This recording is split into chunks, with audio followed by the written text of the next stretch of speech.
जियो Hotstar एक ऐसा platform है जहाँ पर अच्छा खासा कंटेंट तो है पर उसके बारे में कोई बात नहीं करता। तो आज की इस वीडियो में ऐसी कुछ सीरीज लेकर आया हूँ जो कि हाईली IMDb रेटेड है, तुम्हें जियो हॉटस्टार में देखने के लिए मिल जाएंगी। मैंने खुद ऑलरेडी देख रखी है, मुझे बहुत पसंद आई है, तुम्हें भी पसंद आएंगी और तुमको एक बार जरूर देखनी चाहिए अपनी ज़िंदगी में, क्योंकि ये प्योर सिनेमा है। और नंबर 1 वाली तो मेरी फेवरेट है और उसके बारे में तुमने सुन भी रखा होगा।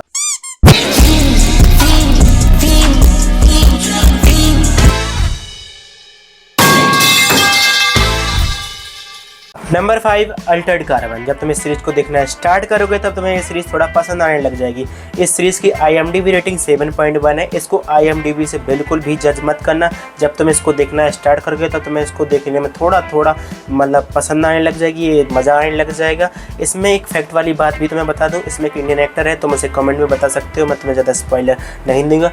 इसमें बेसिकली होता क्या है कि मतलब एक स्पेस क्राफ्ट होता है जो कि स्पेस में उड़ रहा होता है, वहाँ पर कुछ अजीब से क्रीचर्स उस स्पेस क्राफ्ट में धावा बोल देते हैं एंड वो अर्थ में आ जाते हैं। अर्थ में जो एक विलन होता है, वो विलन क्या कर रहा होता है, वो ह्यूमन बच्चों के बीच में कुछ एक्सपेरिमेंट कर रहा होता है। उनको एक ऐसी बॉडी दे देता है जिससे वो जल्दी उनकी बॉडी मैच्योर हो जाती है और उनके पास कुछ ऐसी पावर आ जाती है कि वो आयरन मैन की तरह थोड़ा पावरफुल हो जाते हैं, वो हाई जंप मार सकते हैं। बाकी का तुम अपना खुद सीरीज में देख लेना। अगर तुम्हें साइंस फिक्शन मूवीज़ और सीरीज़ देखना पसंद है तो मैं 100% बोल रहा हूँ कि ये सीरीज़ तुम्हें पसंद आएगी। जैसे कि ड्यून में साइंस फिक्शन में बेस्ड थी, वैसी ये भी साइंस फिक्शन में बेस्ड है। Number 4 house of the dragon. अगर तुम्हें गेम ऑफ थ्रोन्स पसंद आया था तो तुम्हें ये वाला शो भी पसंद आने वाला है। बेसिकली इसमें है क्या कि ये गेम ऑफ थ्रोन्स का प्रीक्वल ही है। अराउंड 800 से 900 साल पुरानी गेम ऑफ थ्रोन्स की हिस्ट्री है, जहाँ पर टारगेरियन खानदान की पॉलिटिक्स के बारे में उसी पर स्टोरी रिवॉल्व होने वाली है। इसमें तुम्हें बड़ी बड़ी मैसिव ड्रैगन फाइट देखने को मिलेगी, बहुत ज़्यादा घमासान युद्ध वगैरह देखने के लिए मिलेगा, सेब वगैरह देखने के लिए मिलेगी,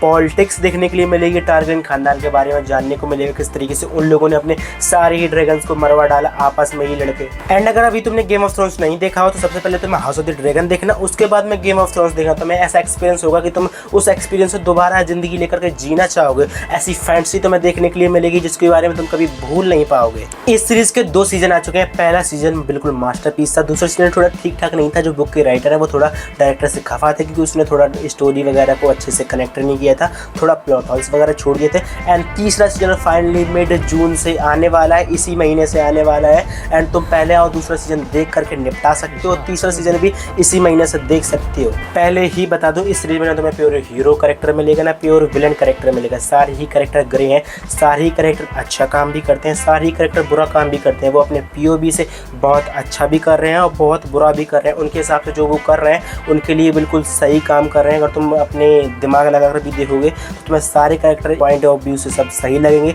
कुछ कैरेक्टर हैं जो बिल्कुल ही मतलब विलन टाइप के हैं एंड बाकी जो मेन कैरेक्टर है वो सारी कैरेक्टर ग्रे हैं। Number 3 Percy Jackson and the Olympians. तुमने हैरी पॉटर देखी होगी। हैरी पॉटर में क्या होता है कि एक स्कूल है जहाँ पर मैजिक वगैरह सिखाया जाता है, मैजिकल थिंग्स भी होती हैं वहाँ पर टीचर्स वगैरह इस तरीके से हैं जहाँ पर मैजिक वगैरह वो सब सिखाते हैं। वैसे ही यहाँ पर एक ऐसा स्पेस है जहाँ पर गॉड के हाफ बच्चे रहते हैं। हाफ बच्चे कहने का मतलब जब गॉड बीइंग से इंसान के साथ में मेट करके बच्चे पैदा करते हैं उनको हाफ गॉड कहा जाता है इस सीरीज के हिसाब से। तो होता क्या कि अर्थ में एक बहुत बड़ी वाली प्रॉब्लम आने वाली होती है जिसे इन बच्चों को रोकना है। बेसिकली एक लाइन में समझाऊं तो जो प्रॉब्लम आने वाली है वो भी इन्हीं जैसे लोगों की वजह से आने वाली है और यही लोग अर्थ को इसी प्रॉब्लम से बचाएंगे जो कि इन्हीं की वजह से आई हुई है। ज्यादा स्पॉयलर्स नहीं दूंगा वरना मजा किरकिरा हो जाएगा। जाकर के एक बार तुम खुद सीरीज को एक्सप्लोर करना। इसी स्टोरीज पर 2 मूवीज भी बन रखी है एंड एक सीरीज भी बन रखी है। अगर तुम्हारे पास ज्यादा टाइम हो तो जाकर के सीरीज देख लेना, अगर कम टाइम हो तो मूवीज को देख लेना। मूवीज में एक गुड़गोबर कर रखा है पर सीरीज में अच्छे तरीके से विजुअल्स वगैरह को दिखाया गया है, अच्छे तरीके से स्टोरी को दिखाया गया है। मूवीज में बहुत छोटी कर दी है स्टोरी को एंड तुम्हें मजा भी नहीं आएगा मूवी में, पर तुम सीरीज को जब देखोगे तो सीरीज को देखने में मजा भी आएगा। अच्छे तरीके से स्टोरी को एंगेजिंग तरीके से बनाया भी गया। IMDb रेटिंग भी अच्छी खासी है इसकी। Number 2 a night of the 7 kingdom. इस सीरीज में बेसिकली होता क्या है, एक नाइट है जो कि अपनी लेजेंडरी कहानी बनाने के लिए एक जगह पर जा रहा होता है जिसका नाम एस्फर्ड होता है। उसको बीच में एक बच्चा मिल जाता है जिसको वो अपना सहयात्री यानी कि हेल्पर वगैरह बना लेता है। तब नहीं बनाता, आगे स्टोरी में तुम्हें पता चलेगा किस तरीके से वगैरह बनाता है। मैंने इसको ऑलरेडी देख रखी, बड़ी ही अच्छी सीरीज है, गेम ऑफ थ्रोन्स की यूनिवर्स की है। किस तरीके से वो जो नाइट होता है अपनी लेजेंडरी गाथा वगैरह बनाता है, किस वजह से उसकी मतलब एक राजा से लड़ाई हो जाती है जहाँ पर वो लड़ाई करने जाता है वहाँ पर लड़ने नहीं दिया जाता है उसको, किस तरीके से वो लड़ने के लिए लोगों को वगैरह मनाता है, और 5 वॉरियर की जो लड़ाई वगैरह होती है एक तरीके से लेजेंडरी तुम्हें देखने के लिए मिलेगा। बेसिकली ये गेम ऑफ थ्रोन्स के यूनिवर्स के 300 साल पुराना प्रीक्वल है, ये बुक्स पर ही बेस्ड है, अच्छी कहानी है। इसके सारे ही एपिसोड IMDb में टॉप पे रैंक कर रहे हैं, और ये शो आते ही एक तरीके से धूम मचा रहा था। इसका तुमने नाम भी सुन रखा होगा, बहुत सारे शो को उसने मतलब आते ही पछाड़ दिया। 6 एपिसोड की ये सीरीज होने वाली है, जो कि 1 नंबर सीजन 1। अगर तुम प्योर सिनेमा बोलो तो ये कम नहीं होगा। मैं तुम्हें गारंटी से बोल सकता हूँ, अगर तुम्हें अपनी लाइफ में कॉन्फिडेंस चाहिए, किस तरीके से राजा महाराजा वेस्टर्न कंट्रीज में काम वगैरह किया करते थे, किस तरीके से रियल लाइफ में काम वगैरह होता है, वर्क करती हैं चीज़ें, वो सब तुम्हें जानना है, तुम्हें इस सीरीज़ को 100% देखना। जियो हॉटस्टार के पैसे वसूल करना है तो इस सीरीज़ को हाईली रिकमेंडेड करता हूँ कि तुम इसको एक बार जरूर लाइफ में देखो। 6 एपिसोड की सीरीज़ है, 1 नंबर की चुम्बेश्वरी सीरीज़ है, 6 के 6 एपिसोड बिल्कुल प्योर सिनेमा है। इसने कई सीरीज़ को टक्कर दी है, गेम ऑफ थ्रोन्स के यूनिवर्स की है। Number 1 the legend Game of Throne, जो कि मेरी खुद की फेवरेट सीरीज़ है। मैंने इसको देखा नहीं, जिया है यार। क्या सीरीज़ थी, इसमें कैसे कैसे करेक्टर है, टिरियन लैनिस्टर, जॉन स्टार्क यानी जॉन टारियन वगैरह, स्टार्क कह लो, कुछ भी ऐसे ऐसे करेक्टर हैं। कोई भी करेक्टर को प्योर भी ईविल नहीं है, कोई भी करेक्टर प्योर मतलब हीरो भी नहीं है, सारे के सारे करेक्टर ग्रे हैं। इतनी अच्छे करेक्टर हैं। अगर तुम्हें मतलब लाइफ में बोलना सीखना है, लाइफ में 1 नंबर की फैंटेसी देखनी है, कुछ तुम्हें नेक्स्ट लेवल एक्सपीरियंस करना है, इस शो को हाईली रिकमेंड करता हूँ कि तुम इस शो को 100% एक बार तो देखो ही। ऐसे ऐसे करेक्टर हैं, ऐसी ऐसी फैंटेसी है कि तुम देख करके बिल्कुल हैरान हो जाओगे। ऐसे तो विजुअल्स वगैरह हो रखे हैं, मुझे सारे करेक्टर से बिल्कुल प्रेम हो गया था। मैंने जब इस सीरीज़ को देखा उससे कुछ समय बाद मैं इसको भूल नहीं पा रहा था। अराउंड मैं 1 साल तक जिया हूँ इसको तरीके से। मैं इस सीरीज़ को 2 बार देख रखा हूँ, दोनों बार ही बोर नहीं हो। एंड अभी मैं सोचता हूँ कि अगर मेरी याददाश्त वगैरह चाहे तो मैं इसको फिर से एक्सपीरियंस करना चाहूँ उसी तरीके से। 1 नंबर की सीरीज़ है। अगर तुम हाईली मेरे से पूछोगे कौन सी सीरीज़ तुम्हें सबसे ज़्यादा पसंद है, तो मैं इसी सीरीज़ का नाम लेता हूँ कि मेरे को गेम ऑफ थ्रोन्स बिल्कुल एक तरीके से पसंद है। इसमें सारे मैं कैरेक्टर्स के बारे में बोलूँ, टिरियन लैनिस्टर जो तरीके से बोलता है ना, वो जो ऑरा मूवमेंट आरा फार्मिंग करता है, वो एक तरीके से मेरे को पसंद आ गया है। मैं उसी की तरह बोलने की ट्राई वगैरह करता था, जो बोलने कॉन्फिडेंस कैमरा वगैरह सामने आया, वो सारी कैरेक्टर उन्हीं की वजह से मेरे के लिए आया है।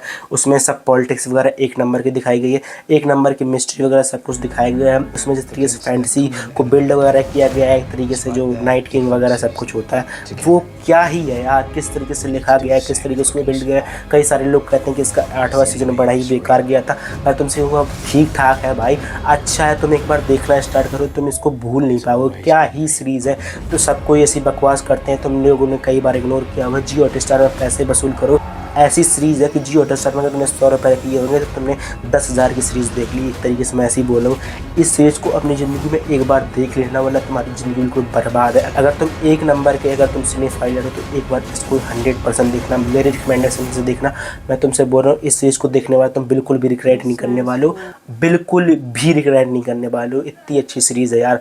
मेरे दिमाग में जब भी मैं याद करता हूँ वो सारे करेक्टर मेरे दिमाग में सारे रिवॉल्व होने लग जाते हैं, वो स्टोरी रिवॉल्व होने लग जाती है। वो नाइट किंग वगैरह, विंटर इज कमिंग, वो सारे हाउस स्टार्क वगैरह, वो नो वन, सब कुछ मुझे याद आने लग जाता है। मुझे दिल करने लग जाता है कि मैं फिर से देखना स्टार्ट करूं। एंड अगर मैं इसको अभी फिर से देखना स्टार्ट करूं तो मैं बिल्कुल भी बोर नहीं होऊंगा। क्या चुम्बेश्वरी सीरीज़ है यार। ऐसी सीरीज़ अगर देखने को दोबारा मिले तो मैं अपनी याददाश्त भी खोने के लिए तैयार हूँ। सो ये थी मेरी top 5 series on Jio Hotstar. एक बार तुम जाकर के सब चेकआउट कर लेना, तुम अभी देखना स्टार्ट कर सकते हो। अगले 3 से 4 महीने तुम बिल्कुल एंजॉय करोगे, प्योर सिनेमा देखोगे, तुम्हें कंटेंट की बिल्कुल कमी नहीं पड़ने वाली, ज़िंदगी बिल्कुल रैप चेक निकलेगी। जाकर के सारे शोज़ को ट्राई करो, देखो। गेम ऑफ थ्रोन्स को 100% देखना, night of the seven kingdom को देखना ही देखना। तो जाओ देखो सारे शोज़ को, एंजॉय करो एंड कमेंट में बताओ कि कैसे कैसे शोज़ तुम्हें पसंद है। तो मैं वैसे शोज़ लाऊंगा, और कौन से शो तुम्हें इन 5 शो में तुम्हें देख रखे हैं या फिर नहीं देख रखे हैं। बाकी चैनल को सब्सक्राइब भी कर लेना ताकि मैं ऐसी वीडियो बनाते रहूं और तुम्हारे पास सबसे पहले वीडियो आती रहे।